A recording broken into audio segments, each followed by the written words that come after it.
First of all, it's a really interesting story in my view. I'm not saying my telling of it is so great. I'm just saying that the story itself is just absolutely fascinating to have an elected official, in this case, a member of the Chicago City Council, found executed in his ward office, gangster style.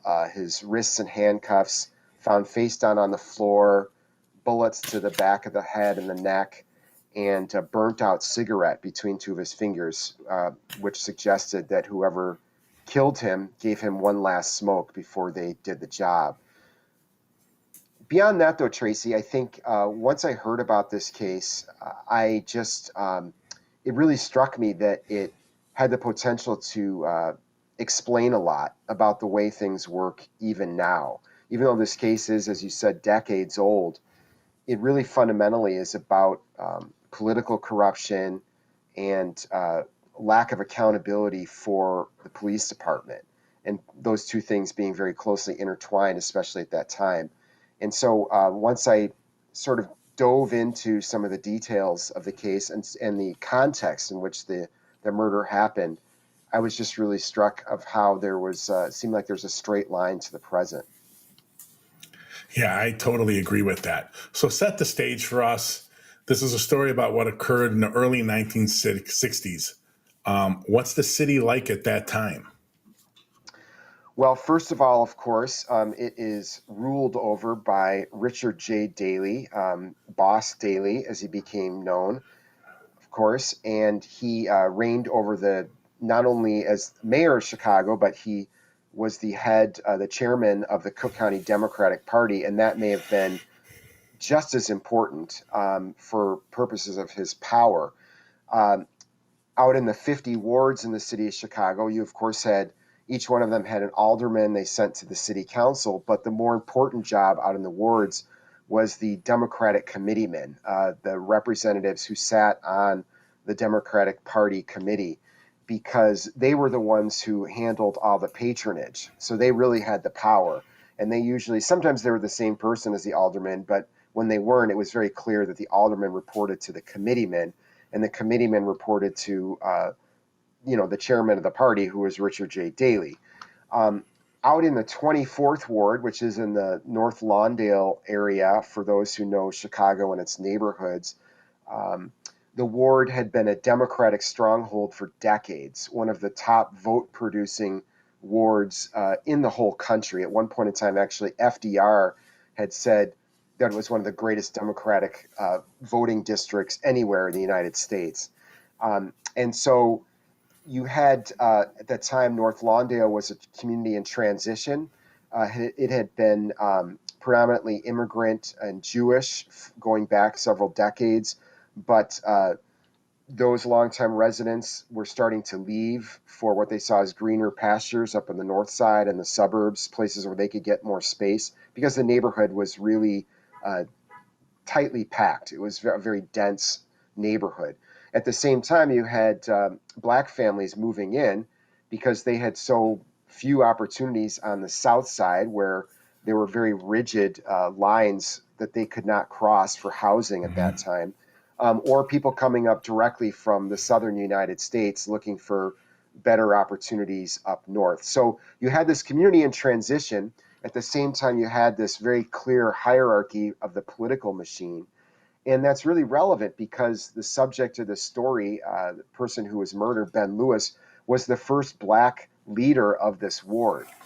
And he was just reelected to the city council in February of 1963. And the next night, someone went in and murdered him in the way that we described earlier. Okay, just a really quick, so for Chicagoans, the 24th Ward you're talking about in the 1960s, do we know how similar it is to the 24th Ward that covers good chunks of Lawndale right now? It's pretty similar. I couldn't sit here and tell you exactly which intersections have shifted, but then as now, it's rooted in the North Lawndale area. So the main drag in both instances, then and now, would be West Roosevelt Road. So, for instance, Ben Lewis's ward office, the 24th Ward headquarters, was right at the corner of Roosevelt Road and Central Park Avenue, I think. So someone who's a real Chicago streets person may correct me on that, but Uh-huh. Roosevelt and Central Park, right in the heart of the Lawndale community. Okay, as you talked about, this is a story about Ben Lewis, who became the first Black West Side alderman. Can you tell our audience a little bit more about Ben Lewis previous to becoming this first Black alderman on the West Side? Sure, and he was not only the first Black alderman, he was the first Black elected official on the West Side at that time. As I mentioned earlier, most of African Americans in Chicago lived on the South Side, and in an area that was very strictly designed. It was called, the Black Belt in some ways. It was called Mm-hmm. Bronzeville. And so this was when people were starting to finally see other places where they could live because it was so congested down in that part of the city. So Ben Lewis actually, in many ways, well, first of all, there's not that much we know about his life other than what was written about him in the newspapers at the time. And when I was doing research for the story, Tracy, I gobbled up everything I could find in old news clips, but I also looked at them with a healthy dose of skepticism, as we like to say in the industry, because then just like now, back then, of course, a politician, the information that he shared with reporters was often selective to try to make him look favorable in one light or another. And so, but that said, Ben Lewis's storyline kind of followed the pattern of a lot of African Americans at that time. So he was born in Georgia in the South, moved up north with his mom and siblings. They had a brief stop, it appears, in New Jersey before they ended up in Chicago on the South Side. In 1919, there was a horrific incident where a young Black teenager was swimming and eventually drowned. There are different accounts of that. We don't have to get into all the details, but bottom line is stones were thrown at him. This swimmer drowned, and the whole South Side basically blew up into a race riot that happened for the better part of a week. That's relevant because afterward, Ben Lewis's mother apparently packed up and moved her family to the near west side of Chicago, the Maxwell Street area for those Chicagoans who are following here. And at the time, that was an immigrant area. And Ben Lewis said they were one of the first Black families in the area. So he even said at one point in time, I learned to run before I could walk because I was the first Black kid on my block. But he also would talk for the rest of his life, for the rest of his career, about how so many of the people he grew up with and so many of his friends were white, and he really was proud of the fact that he got along with a lot of different kind of people, had a lot of different kind of allies. So at some point in time, he did a bunch of different kinds of work. He served in the Army during World War II. He worked as he worked as a CTA bus driver. At some point in time, he ended up with a patronage job, and he ended up getting into politics. And he, according to one story, he ran into an old schoolmate whose family had moved a little bit west to Lawndale. And this former classmate of his essentially recruited him to go out there because they needed people who were good at politics, who could work the precincts, get voters to the polls, and quite frankly, who were Black, because the neighborhood was transitioning and the ward organization needed people who could relate to their new constituency. Now, another version of the story, Tracy, is that the area that Ben Lewis came from, on the near west side, was notorious for being controlled politically by politicians and others who were connected to the mob. And that Ben Lewis himself had a lot of friends who ended up becoming mobsters, and he maintained those ties his whole life. And in fact, according to one story, basically the outfit sponsored his political career. So whatever way you look at it, Ben Lewis was chosen both for his political skills and for the fact that he was thought to be, in some ways, a front. While you had these powerful white guys running things in the background, Ben Lewis was someone that they could count on to sort of give them appearance of diversifying their leadership. All right, so Lewis is basically executed, assassinated on February 28th, 1963. And what starts coming out in the papers is, at least according to your reporting and according to some FBI files you got, as a FOIA person, I always love to see that stuff happening. There comes out all this information in the newspapers to discredit him. And we're going to talk about why, but I want to read our viewers a little quote that was pulled from your article, which I find interesting. I believe this comes from an FBI report, whether it's a report or a memo. I'm sure Mick is about to correct me, but the stories concerning Lewis's personal life are being manufactured to dirty him up in order to make it appear the city didn't lose too great of an alderman.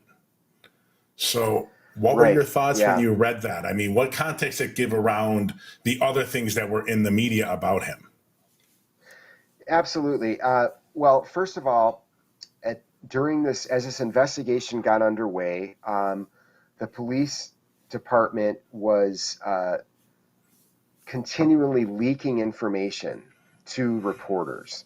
Now, of course, that happens now, but I don't think it's the same thing at all the way it worked back then. I mean, sometimes when I was putting together a timeline, Tracy, you could see that information appeared in like the morning daily newspapers at the same time, sometimes even before it showed up in police reports. So they would interview someone who was an acquaintance of Lewis's, maybe a suspect on some level, and reporters would know about it almost immediately. And back then, they withheld very little information. So some of these people who were brought in for questioning or asked to take lie detector tests, their names, their places where they worked, their home addresses were all in the paper. Damn. So that's part of the background, the context for this. So it became very clear to me from looking at both the press accounts and combing through hundreds of pages of police reports that, especially in the early days, the police were fixated on Ben Lewis's personal life.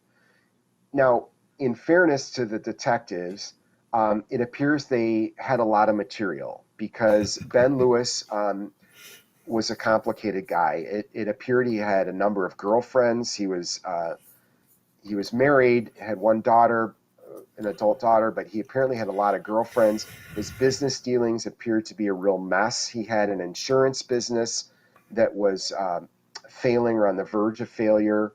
While he presented well, he was. I talked to a bunch of longtime residents of the West Side, and like one guy who remembers seeing him when he was a little kid, seeing Ben Lewis drive around the neighborhood and stuff. They were always impressed by the fact he drove this nice sports car and that he was dressed to the nines. He was always wearing a nice suit. So even though he presented like this cool character, the guy was, it seems like in a lot of ways, kind of a mess. And after he died, his wife actually had to go to court to get a release of funds from his estate so that they could pay for funeral expenses. So whatever heirs he put on, he clearly was, his finances were in disarray. So the police focused on all of this. The problem with that, Tracy, is that there were what I sort of refer to casually as kind of like there was this triumvirate of power that had real control over the 24th Ward. And while the police were looking into all of Ben Lewis's foibles, looking for maybe like a jealous husband or a scorned business partner or something, they did very little to look into the forces and individuals who actually control the ward. And that would, of course, be the political machine. We talked about how Ben Lewis in some ways was a front. Well, there are other people in the ward organization and in the Democratic Party who, of course, had far more power and control over the ward than Ben Lewis did. Secondly, we mentioned the outfit. This was an area that had active gambling operations and was well known to have been basically the playland of gangsters going back many years. As a matter of fact, there was a well-known gambling spot just a couple doors down from the ward office. And the third force would be the police department itself, who at that time, the district commanders and most of the patrol officers would have been clout hires. So the ward committeemen, the ward bosses, and aldermen to some degree would have picked a lot of the police officers who served in their communities, which is a little bit, not more than a little bit, is very problematic because they're assigned there based on who they know and what they're willing to do, who they're willing to work with, as opposed to the job they're supposed to do. And all of these groups worked in concert, Tracy. So you actually had police officers who were known to be bagmen. They went and picked up the payoffs from the gangsters that they would then deliver to the police lieutenant and the other patrolmen. And they would sometimes deliver money to the politicians as well, who were being paid off. So all this was going on at the time of the murder. And the investigation doesn't look like, it looks like from the records that there's no evidence that the police actually pursued any of these other, parties who most likely would have known what was going on and probably were involved in it themselves. Okay, so you talked about the political power, and we mentioned the position committeeman. When Lewis gets elected as Arthur Elrod, if I'm pronouncing that right, what role does Mr. Elrod play in the saga? Like what's in the police reports and officially and unofficially, what is his role in all of this? Well, Art Elrod, or Artie Elrod, as he was known to a lot of people then, was a powerful ward boss. He was a county commissioner, and he ran the 24th ward for a number of years. He actually, for real political junkies, his mentor actually was a guy by the name of Jake Arvey, who was a force in national politics, a good friend of FDR's and Harry Truman's, who at one point in time had been a player in national Democratic politics. And so Elrod was sort of a disciple of Jake Arvey's, and then Ben Lewis, of course, became the guy that Elrod picked to be the first black alderman. So, again, the ward committeemen, the ward bosses were the guys who decided this kind of stuff. And when the ward had become majority, I think it was by that point in time, at least 80% African American, Elrod, who didn't even live in the neighborhood, he lived on the north side by that time, but was still running the ward as a sort of absentee leader. He decided, it's time, I guess it's time for the ward to have some black representation. So he picked Lewis to be his guy. Now, flash forward, that was in 1957 when Lewis first became alderman. So we go forward 6 years later at the time of Lewis's murder. Elrod had died by that point in time, and officially at least, Ben Lewis was the ward committeeman as well. So he was the guy who was supposed to be running the ward. But there's all kinds of evidence that he was fighting for power and that there were other people. There was another protege of Elrod's named Izzy Horwitz, who actually had most of the power to run in the ward. And Izzy at that point in time, just like Elrod before him, had moved out of the ward, but was still very active in running it. So these, again, Tracy, are the power dynamics. And an important detail in this murder is that soon before Lewis's reelection to the city council and then subsequently his murder, he had started leaking to the press that he wanted to run for Congress. And there were a couple things wrong with Ben Lewis doing this. Wrong in the way, according to the way things worked back then. First of all, you didn't decide that you were going to run for Congress on your own. If you're a guy like Ben Lewis, you were supposed to get the blessing of Mayor Daley and, by extension, the rest of the Democratic Party apparatus. And there's no evidence that he did that. He just started leaking it to the press Chicago Defender would write about it. And of course, this was Lewis's way of basically trying to tell his constituents that, uh, you voted for me overwhelmingly for the city council. Well, I'm on my way up, hitch a ride with this train. And, but that was a real no-no. So I don't think it's a coincidence that the murder actually happened right after the election. Okay, so let's talk real quick.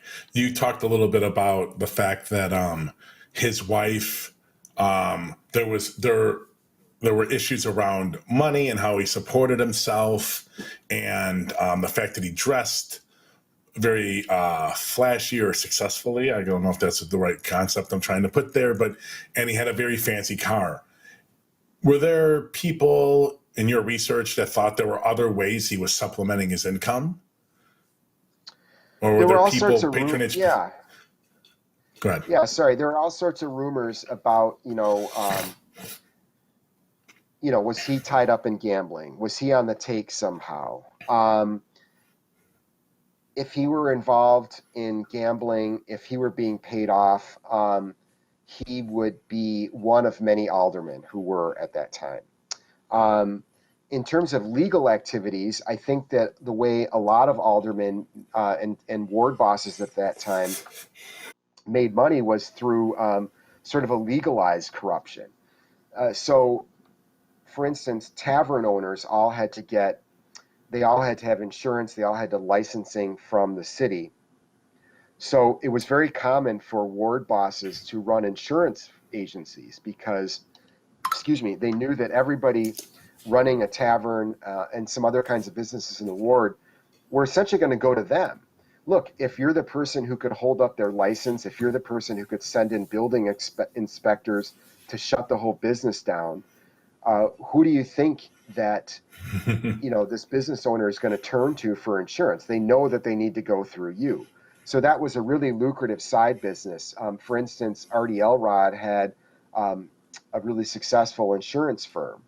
So when Ben Lewis got in there, he obviously expected that now it was going to be his turn to, enjoy some of the spoils of being in power. But the problem was that his predecessors, um, their business associates weren't willing to let him do that. So Ben Lewis actually was blocked by the Elrod Insurance Company from profiting off of most of the insurance business in the community. So he was cut off from sort of the legalized corruption that a lot of other ward bosses were able to do. And they got into a whole legal dispute. There's court records on this and everything like that. But essentially there was an agreement that Lewis was forced to enter into where he would not approach any of the Elrod insurance firms' customers and try to poach them.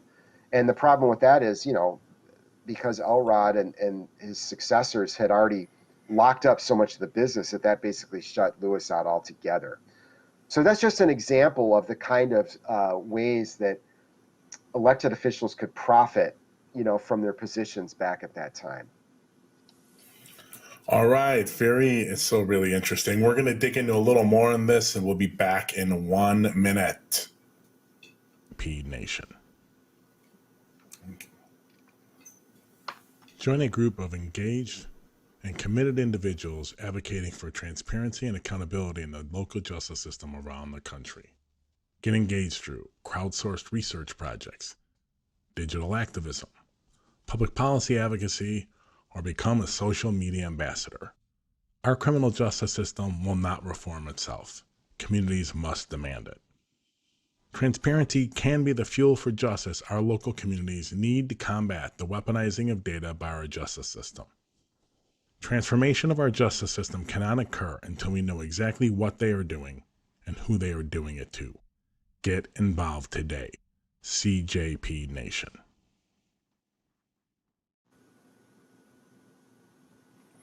All right, and if you're interested in getting involved, follow that link or email us at info@chicagojustice.org.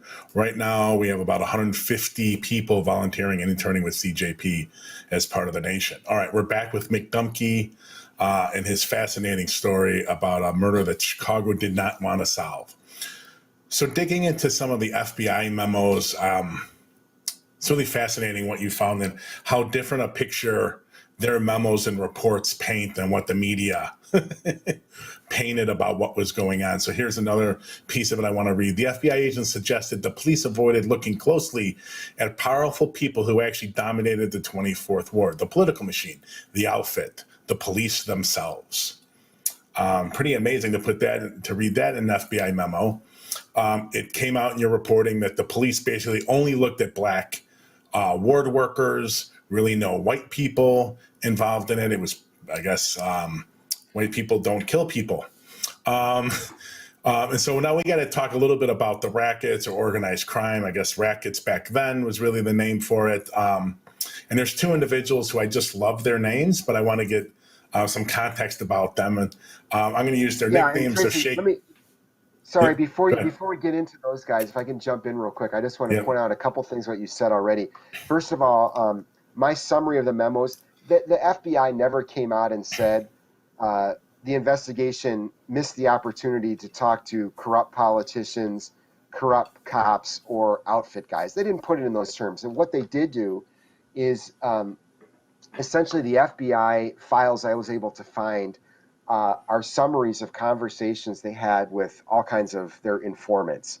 And the summation of those memos, and there's lots of them, is basically like,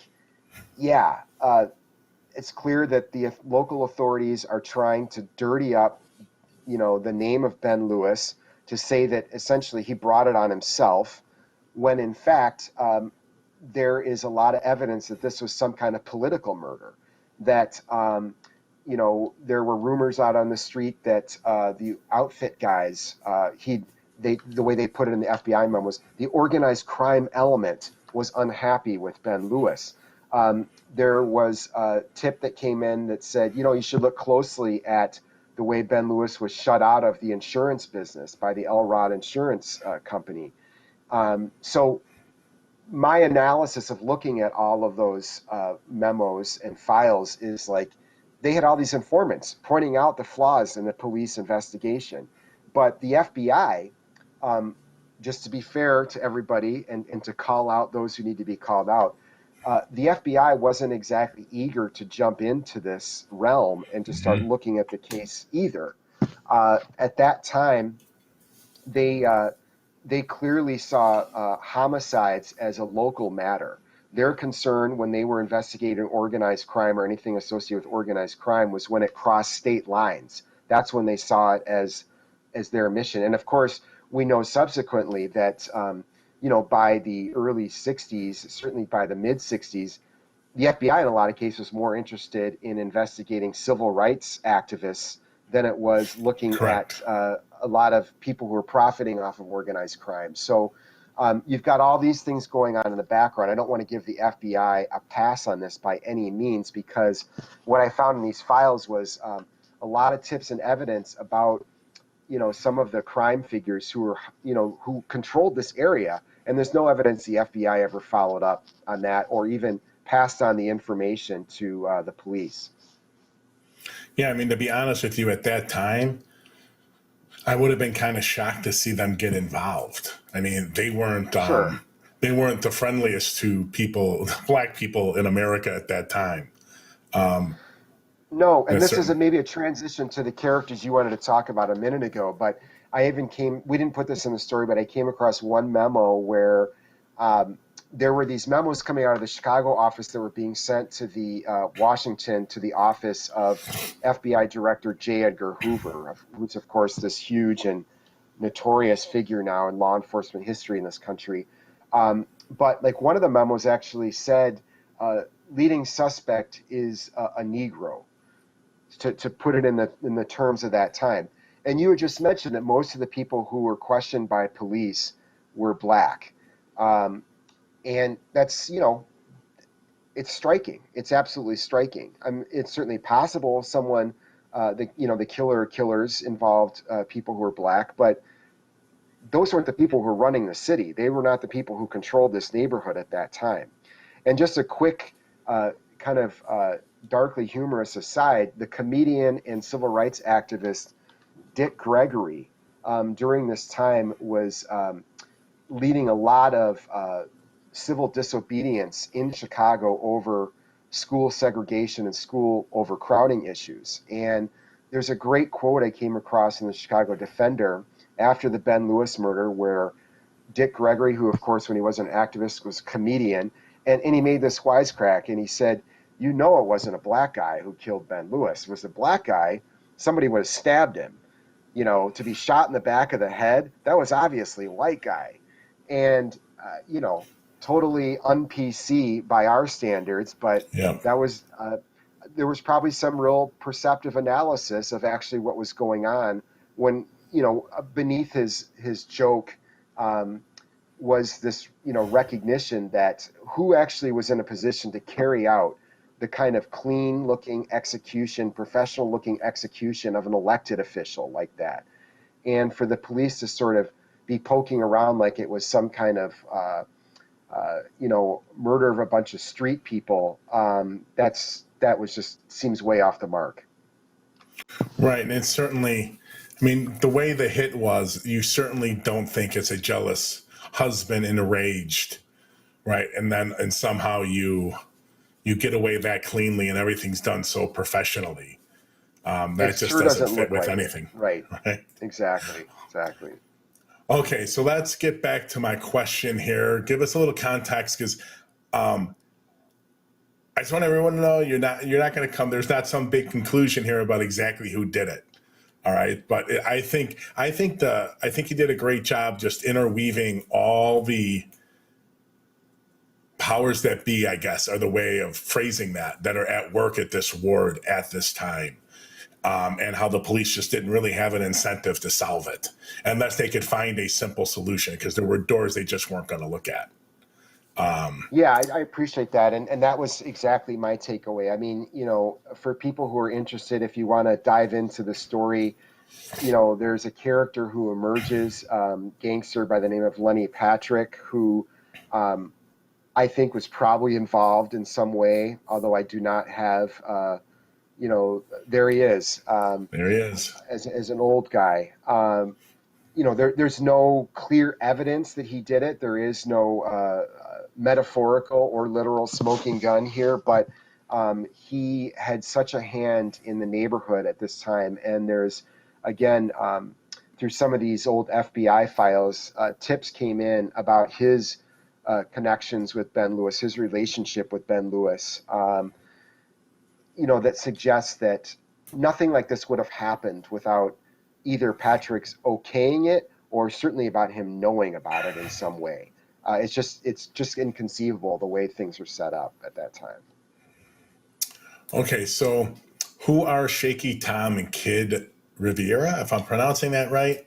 And how do they fit in this very complicated, I hate to use the word saga. It seems so belittling, but it really is an interesting interwoven thing here to try to figure out everything. So where do they fit in this story? Well, they were sort of the leading suspects during the initial police investigation, and their names were announced and released to the paper, you know, to the reporters. So their names are all over the paper. Their addresses are all over the paper. It doesn't mean they were like, you know, walked out of the local parish or anything like that. I mean, Shaky Tom was a guy who reportedly was trained as an accountant, a highly educated guy, but he had become a leader, probably a couple rungs down, but working for outfit guys at some level. But he had become a leader of Southside policy wheels. So you talked about the rackets. Another name for it is policy. These are basically illegal lotteries that were run in a lot of neighborhoods, especially in black communities. At one point in time, they were a huge employer in a lot of black neighborhoods. But, you know, just like so many other things we were talking about here, the white gangsters kind of moved in and took over a lot of the policy. So this guy, Shaky Tom, was reportedly a leader of some of the policy wheels.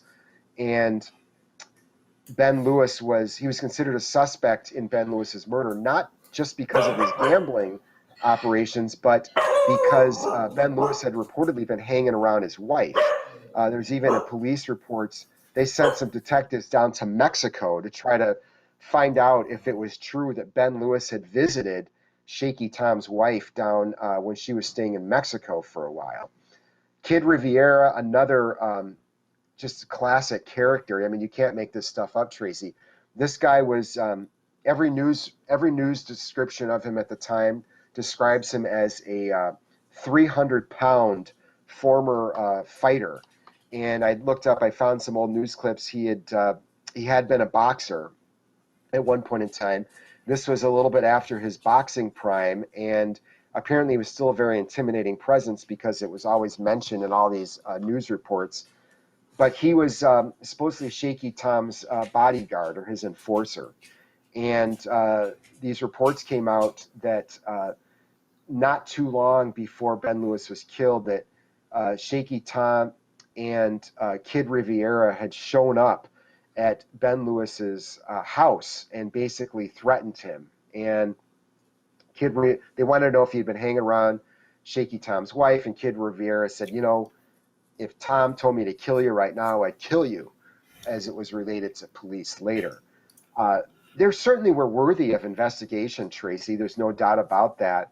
At the time, the police relied heavily on polygraph examinations, lie detector tests, and when somebody passed, they were considered pretty much off the hook.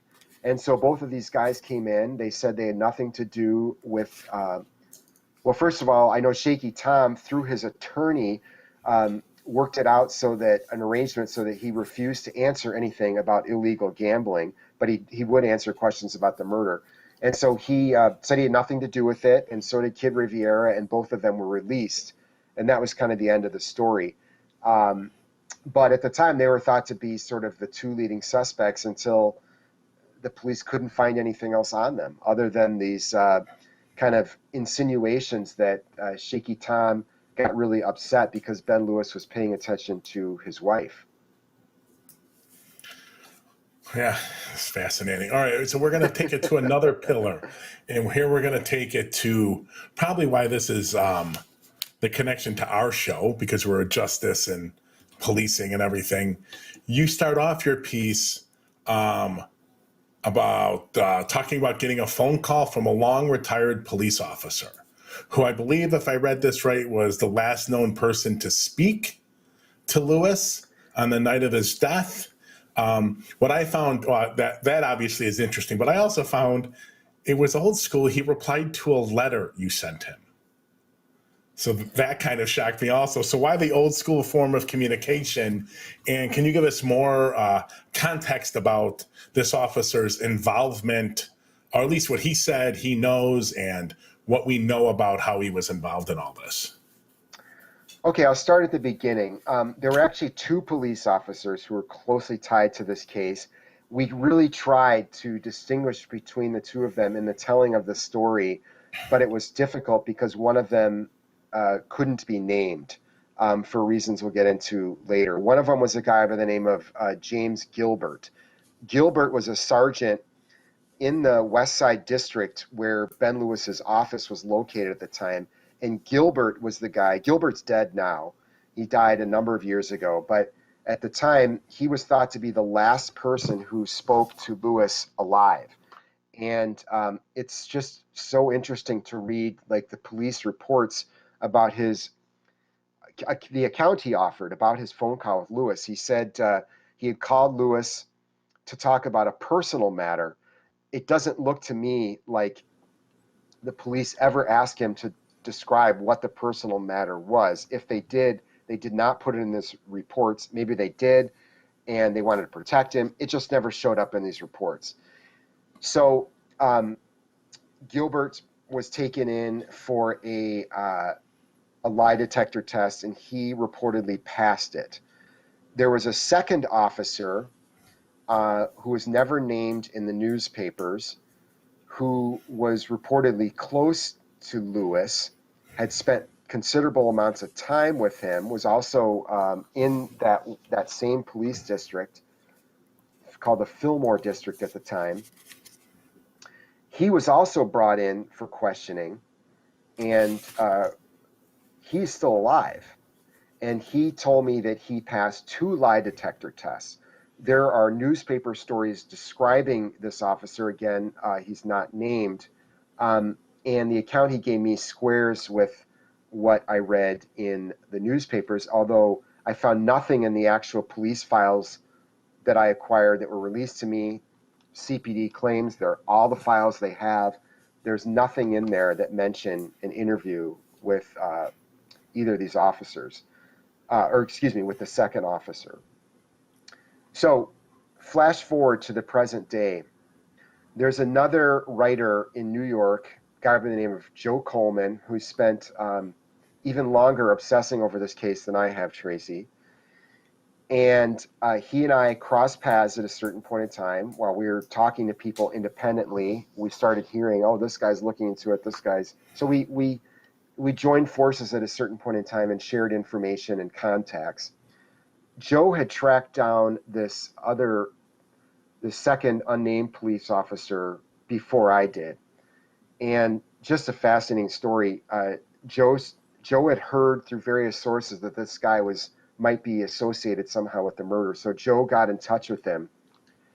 And after a series of conversations, this retired officer told Joe, I didn't do it, but I know who was responsible for it. But I can't tell you because you and I might get hurt if I told you. This is like 57 years later after the murder. He said, we could get hurt if I told you, but I will write down who's responsible and make sure you get the information after I die. Okay, you can't make this stuff up, all right? This is what he told Joe. So I also came across his name, independent of Joe. I came across his name from a couple of different sources, including some old files. And I tried to reach out to him first by phone, looked him up, found some contact information, couldn't get him by phone, but I found his address. So I wrote him an old school letter. You're right. And basically just put it right in the letter. Listen, a couple different sources have connected you with the Ben Lewis murder. I'm trying to find out the truth of what happened, and I would really like to talk to you about it. And to my surprise, he responded. I got a phone call, and it was as I described in the story. The guy was,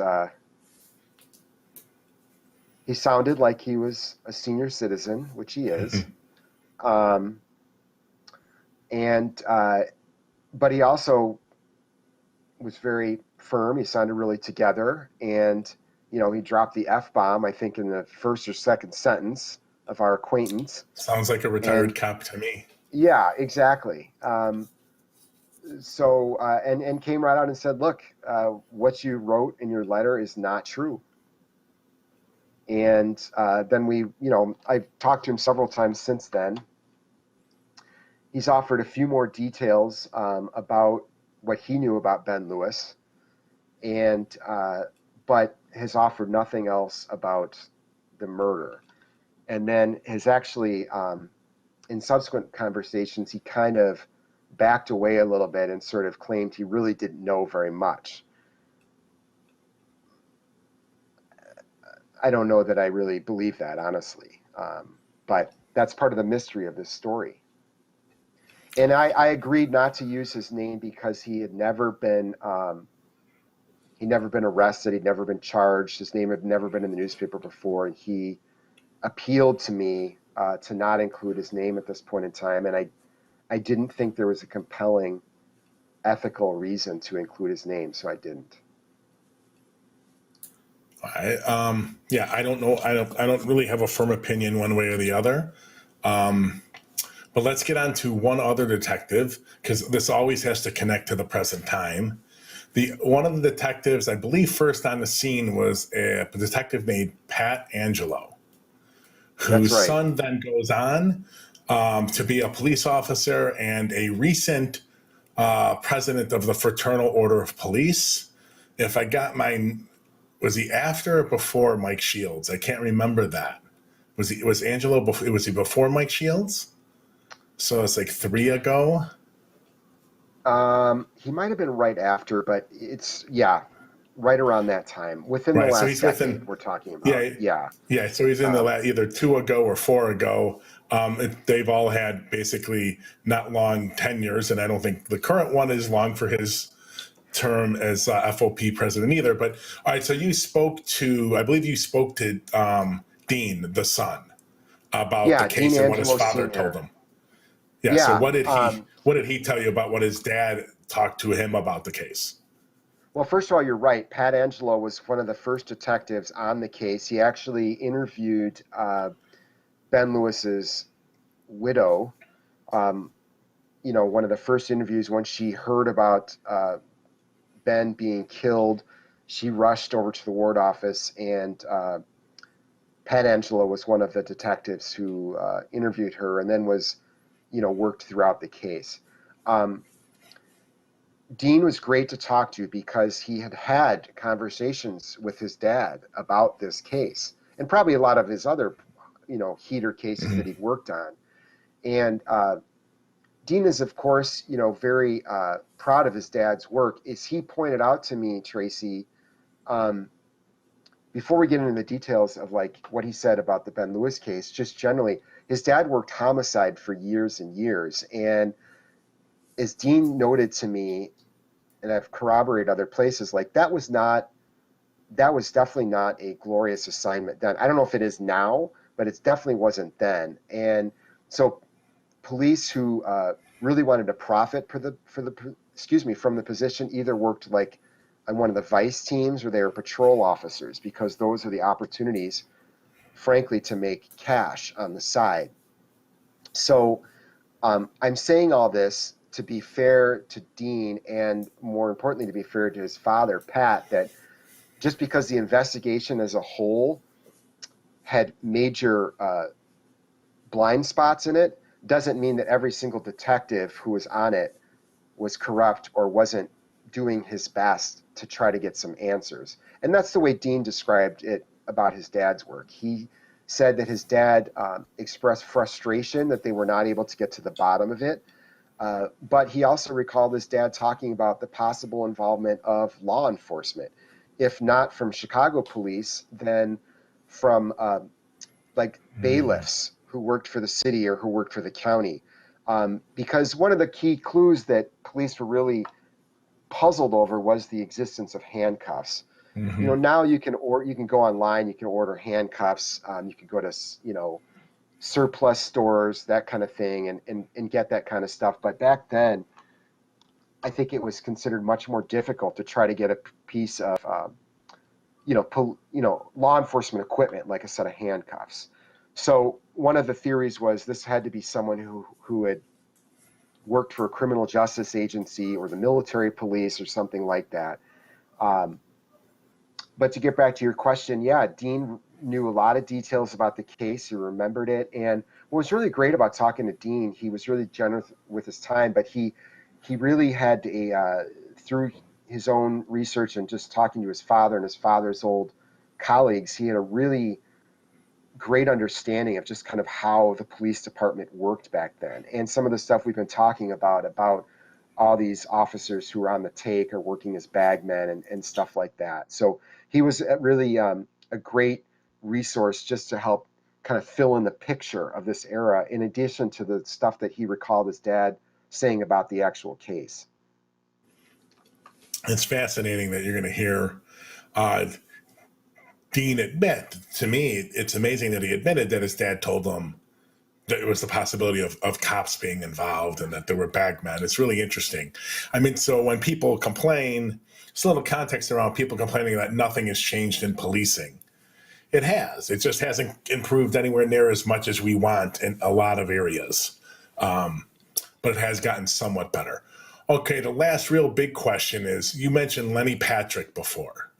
And he ends up getting, later on in his older years, gets arrested and confesses to 6 murders, if I got the number right. although he's suspected in many more and never confessed to Lewis's murder as one of the six. I guess my question is, given that context, is he the most likely person in your reporting? Is he the most likely person to have actually committed the murder?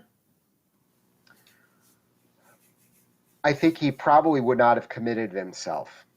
If he was Okay. responsible, I think at that point in time, he actually was living in West Rogers Park or somewhere else on the north side. So he had personally relocated. His family had relocated, like a lot of other Jewish families at that time. But he was still in control of the gambling operations in the 24th Ward.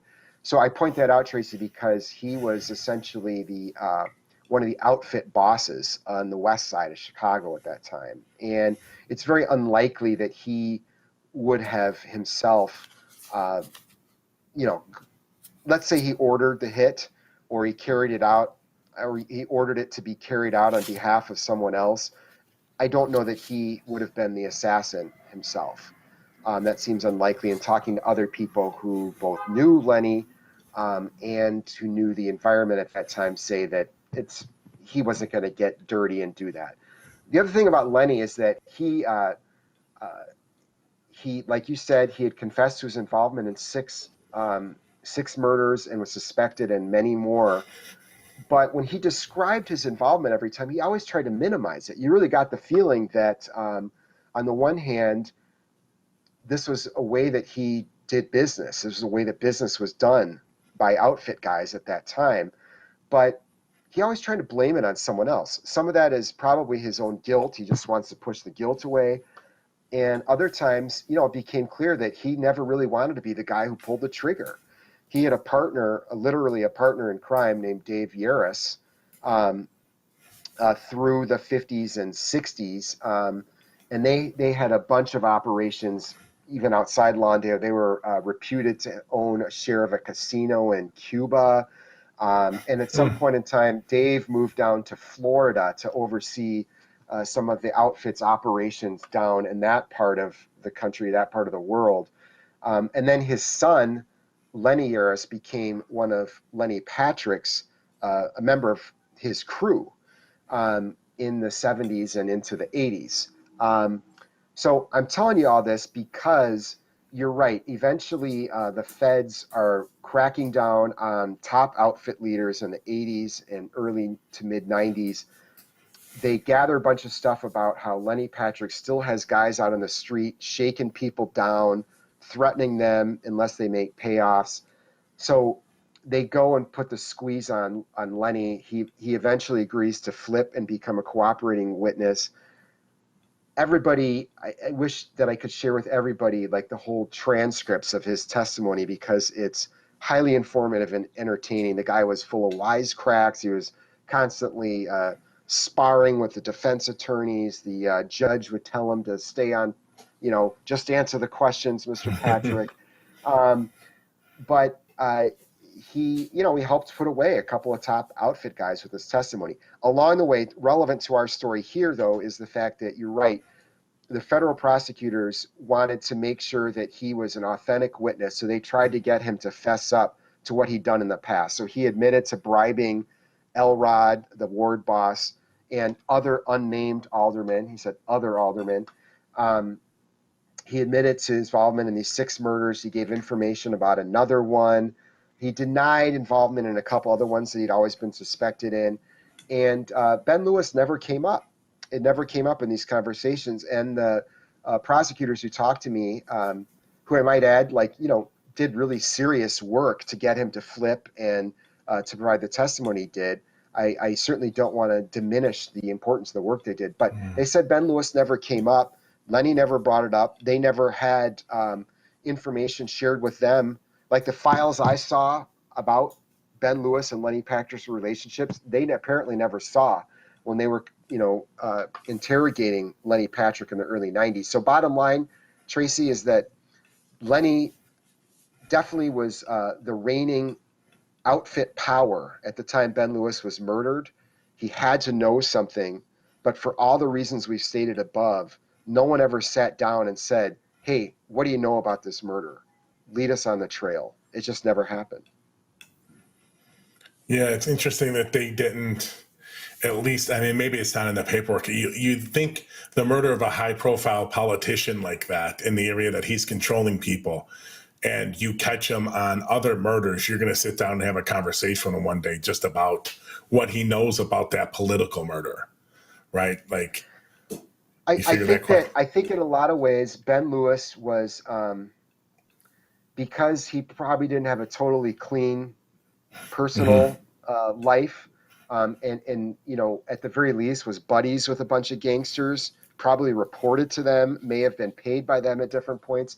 I think that in some ways, his importance as an elected official has been diminished over time, like both by law enforcement, other politicians, and sort of among the few people who remember this. It's sort of like, well, he was kind of a patsy, and so it's unfortunate, but he played this game and he kind of lost. I think that's kind of the attitude, and the fact that he, not only all those things are true, but he was black, I think adds to that. It's sort of easy to dismiss in a lot of ways, and so I think that's honestly the main reason, probably why it just never became a priority over the years. And the difference is, though, I think that, and I mentioned this in the piece, is that this is really important, that to a lot of people forgotten all about the Ben Lewis story, just never heard of it. But to a lot of people who were around on the West Side at that time, or in intervening years, who knew about it, like, it was read as a warning. I mean, this was a way that I think that helped disenfranchise black voters on the West Side for decades after this murder, and arguably even in a lot of ways up until today. And that's in addition to all the stuff that you and I find interesting about the cops and the gangsters and the corrupt, machine politicians. Like, there's a real importance to this story, I think, because it had repercussions and reverberations that have really damaged the West Side, communities on the West Side up until now. Yeah, there's no doubt. I mean, if it wasn't done to send a message, it certainly had that impact one way, whether it was intended or not. That certainly, and it would, right, and especially considering the context of when it happened, what was going on, the civil rights movement, the FBI and police surveillance of black activists. Yeah, I mean, it's a fascinating story, everyone. I really think you can find it multiple places, just Googling it, because I know it's been republished in other places, but PropublicaIllinois.org. Is that the right URL? Do I got that right? Just Propublica.org. I think it's still up on the homepage. You can find it there, but you're right. Just Google Ben Lewis, and I think you'll be able to find it. So yeah, it's a fascinating read. Mick Dumke, thank you so much for spending some of your Friday night with us. It's been a pleasure as always, brother. Yeah, thanks, Tracy. Appreciate you having me on. Appreciate your interest in the story, and letting me prattle on about a case that I just am really into, obviously. So thank you. You're welcome, brother. Take it easy. All right, ladies and gentlemen, once again, we are back on Monday at 5:30 Central with talking about the officer support system, what is also commonly referred to as early warning systems, developed by the University of Chicago Crime Lab. We're going to have someone from the Chicago Police Department, Bob Boyk, who's head of the Office of Reform, and two people from the Crime Lab to talk about that system. Thank you so much for being here. We'll see you on Monday.